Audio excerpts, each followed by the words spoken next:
Well, hello there. I'm Kim Berry, editor of Food and Drink Business. Welcome to Play, our weekly news roundup, brought to you by Hydroflux, a leading provider of tailored water treatment solutions. Because no two operations are the same, Hydroflux emphasises the importance of customised water and wastewater solutions to meet specific needs. In the news this week, about 5 minutes after we sent out last week's play, Australia's alcohol industry decided to play musical chairs. Treasury Wine Estates came out with a double-barrelled whammy. Not only was Tim Ford resigning, but the CEO of Lion, Sam Fisher, was going to replace him. It's like a recruitment equivalent of dinner and a show. Treasury Wines has had to pay Fisher a $4 million sweetener for foregoing incentives with Lion, and he's going to be starting on the 27th of October. Tim Ford leaves after leading Treasury Wines through some pretty turbulent times. The Chinese tariffs, COVID, restructuring the entire operating model, and some big purchases like Dow for US $1 billion. Then came the news that Danny Saloni, the former CEO of Asahi Beverages, Carlton and United Breweries, is the CEO of the newly formed Vinarchy. It's the entity that encompasses Accolade Wines and the ANZ and Spanish wine businesses of Pernod Ricard. Staying in the alcohol sector, Top Shelf International, the company behind Ned Whiskey, Grain Shaker Vodka and Active Treason Agave Spirit, announced that it had completed the sale of its Campbellfield factory for $8 million. It's cleared its remaining excise debt with the ATO, which had totals almost $5 million, and with the rest was paying down other debts.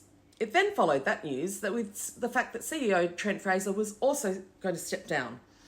But apart from that, it was just business as usual. Julian Davidson has been appointed acting executive chair. And in its third quarter report, Diageo CEO Deborah Crew said that the company was embarking on a program to reduce debt and mitigate the impact of US tariffs. The tariffs are going to cost the company around $230 million a year.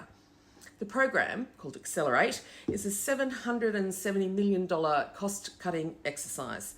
It's going to deliver around $4.6 billion in annual free cash flow by financial year 26 and reduce company debt. Crew added that they expect to return to within its target leverage ratio of 2.5 to 3 times later by financial year.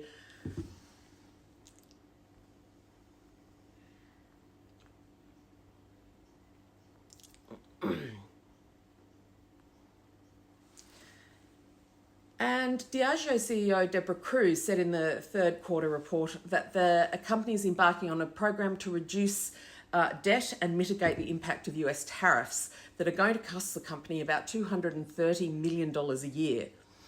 The program is a $770 million cost-cutting exercise. It's going to deliver around $4.6 billion in annual free cash flow by financial year 2026.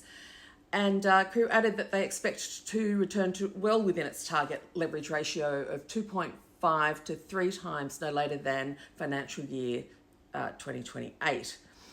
While Crew said there wouldn't be large-scale redundancies, CFO Nick Giungiani comments were slightly more ominous, saying that the internal reviews and board discussions had found opportunities for substantial changes compared to previous portfolio trimming.